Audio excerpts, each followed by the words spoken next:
and it's all due to the cooling at the surface.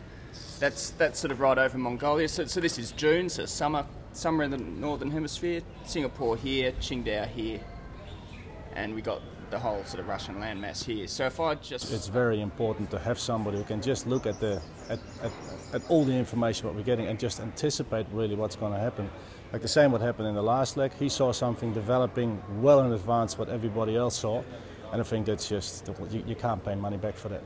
That's where I'm most useful on a boat, because I can look at clouds and sort of predict whether, you know, what the breeze is going to do in front, behind, under that cloud. So I feel that's where I'm most useful on a boat. I can sort of look at the models the same as anyone, I suppose. I guess I'm a bit more aware of their strengths and weaknesses and where they fall down and where they're useful. But and that was certainly the case in this last leg. It's always, I think, very good for the guys to know what they can expect, because if you just have like 2 or 3 people who know what's happening and they don't know what's going to happen in the big picture, so I think it's very important that they know what they can expect. I don't think any of us are really looking forward to the actual conditions, but it's an upwind leg, so there are shifts to gain or lose on. So, you know, we get as excited, or I get as excited about that as anyone, I suppose. So no, there are opportunities there, but it's the environmental side is going to be tough. Yeah, it's going to be the coldest I've ever been sailing in, I think.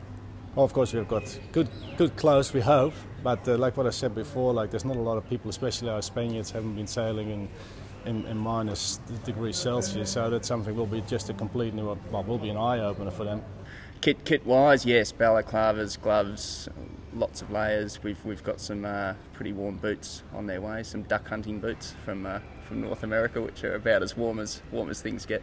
Well, we know for sure there's in one part of the race we will have 30, 40, maybe even 50 knots of breeze, and that part is, of course, the most important thing is just not to break anything. Like, you know, like even if the boats are very strong, the rigs are very strong, there's still always a chance if you're pushing it too hard in these conditions that you break something major, and that will be, of course, a disaster, because if you won't make it in one piece to Qingdao, first of all, you lose a lot of points.